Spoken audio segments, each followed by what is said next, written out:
तो कैसे हैं आप लोग?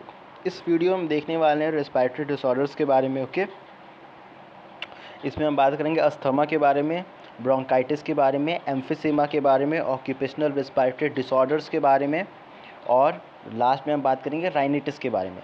सारी चीज़ के बारे में हम डिटेल में बात करेंगे एकदम। तो मेरा नाम अक्षय और मैंने नीट एग्ज़ाम में बायोलॉजी सब्जेक्ट में 350 मार्क्स स्कोर किए थे 360 में। तो चलिए शुरू करते हैं। सबसे पहले हम बात करते हैं अस्थमा के बारे में। चलिए पढ़ते हैं, डेफिनेशन दिया क्या है।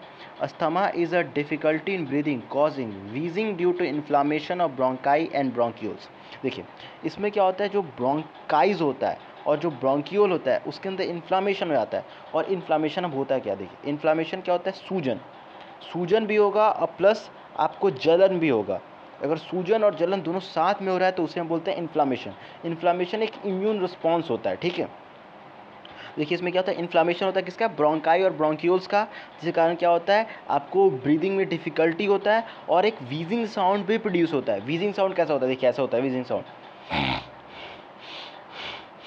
ये वीजिंग साउंड होता है, ठीक है। ऐसा वीजिंग साउंड भी प्रोड्यूस होगा, मतलब खरखराहट की आवाज़, ठीक है, ऐसा आवाज़ प्रोड्यूस होगा। देखिए ये नॉर्मल ब्रोंकाई है और ये एक अस्थामिक ब्रोंकाई है, ठीक है। इसमें इन्फ्लामेशन हो गया, स्वेलिंग हो गया, एक्सेस म्यूकस सिक्रीट हो गया। ओके, तो आई थिंक ये आपको क्लियर हो गया होगा अस्थमा। अब हम बात करते हैं ब्रोंकाइटिस के बारे में। ब्रोंकाइटिस में क्या होता है, ये एक डिसऑर्डर है, किसका डिसऑर्डर है ये, ब्रोंकाई का, जिसमें क्या होता है, रेगुलर स्वेलिंग और ईचिंग होता है, किसका, ब्रोंकाई का, और कैरेक्टराइज बाय रेगुलर कफिंग।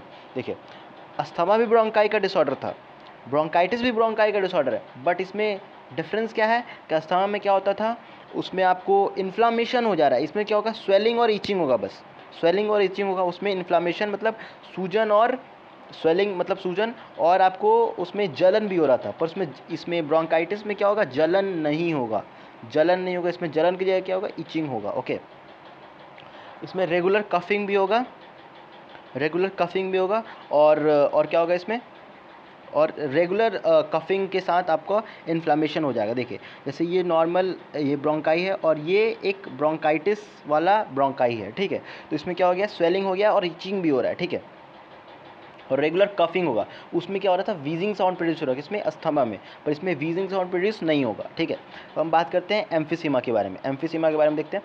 तो एम्फिसीमा क्या है, क्रॉनिक डिसऑर्डर है, chronic disorder in which the alveolar walls are damage due to which respiratory surface is decreased.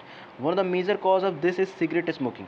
अब देखिए, अब ये क्रॉनिक डिसऑर्डर क्या होता है ये हम देखते हैं। देखिए डिसऑर्डर्स दो तरह के होते हैं, एक होता है एक्यूट और एक होता है क्रॉनिक। एक्यूट डिसऑर्डर ऐसे डिसऑर्डर्स होते हैं जो सडनली हो जाते हैं और बहुत ही कम टाइम इंटरवल के बाद वो ख़त्म भी हो जाते हैं, जैसे कॉमन कोल्ड। कॉमन कोल्ड क्या होता है, सडनली होता है, पता नहीं चलता कब हो गया और एक दो दिन के बाद ख़त्म भी हो जाता है। बट क्रॉनिक डिसऑर्डर ऐसे डिसऑर्डर होते हैं कि एक टाइम, मतलब बहुत टाइम लेते हैं वो होने में, और अगर एक बार हो गए हैं तो वो जाती नहीं है, ठीक है। जैसे एग्जाम्पल कैंसर, एड्स एक क्रॉनिक डिसऑर्डर ही बोल सकते हो आप, क्योंकि उसका सिम्टम्स तो आपको 5 to 7 ईयर्स में दिखता है, ठीक है। तो वो एक क्रॉनिक डिसऑर्डर के अंदर आ सकता है। अब हम बात करते हैं एम्फिसेमा के बारे में, बात कर रहे थे। इसमें क्या होता है, एल्व्यूलर वॉल डैमेज आता है, जो एल्व्यूलाई का जो वॉल है वो डैमेज हो जाएगा। तो जो गैसियस एक्सचेंज है वो सही से नहीं हो पाएगा, गैसियस एक्सचेंज सही से नहीं हो पाता, आपको ब्रीदिंग में डिफिकल्टी होगा, ठीक है। और ये एल्व्यूलर वॉल डैमेज क्यों आता है, सिगरेट स्मोकिंग कारण, इसीलिए सिगरेट स्मोकिंग ना करें। ये एक कोट है, if a cigarette is in my hand I am feeling like a man, this quote is totally wrong, okay, so don't follow this quote, okay. तो ये नॉर्मल एल्वुलाई का पिक्चर है और ये है एक एल्वुलाई विथ एम्फिसिमा। इसमें जो एल्वुलर वॉल है वो डैमेज हो चुका है, ठीक है।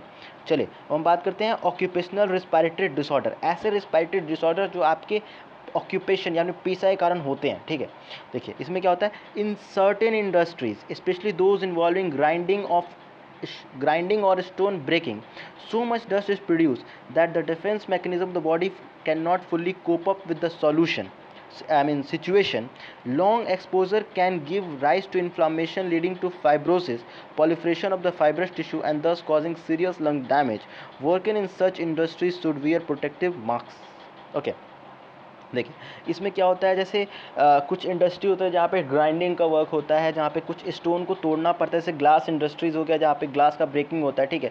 तो वहाँ पे क्या होता है, बहुत सारे डस्ट प्रोड्यूस होते हैं, और बहुत सारे डस्ट एक एक टाइम में अगर आपकी बॉडी के अंदर जा रहे हैं, आपके नेजल चैम्बर से अंदर जा रहे हैं, तो आपका जो इम्यून सिस्टम होता है आपके अंदर, जो आपके नेजल चैम्बर के अंदर सीलियाज होते हैं, ठीक है, वो क्या करते हैं, आपके डस्ट पार्टिकल एक्सपेल आउट करते हैं, ठीक है। म्यूकस होते हैं, वो क्या है, डस्ट पार्टिकल ट्रैप कर लेते हैं।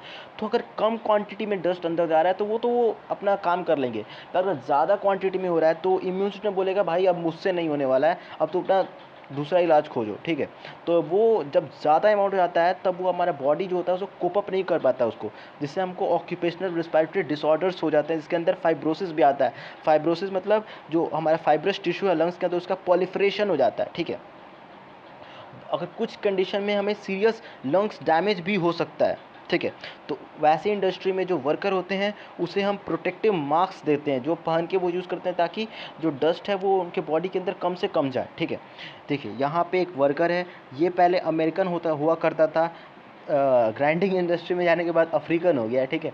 तो ये वो शो किया हुआ है, देखिए यहाँ पे कुछ ब्रेक हो रहा है। चलिए अब हम बात करते हैं राइनिटिस के बारे में। राइनिटिस क्या होता है, inflammation of nasal track. Inflammation मैंने आपको पहले बताया, स्वेलिंग प्लस जलन, स्वेलिंग यानी सूजन प्लस जलन इज कॉल्ड इन्फ्लामेशन। तो इसमें क्या होता है, इन्फ्लामेशन हो जाता है किसका, नेजल ट्रैक का।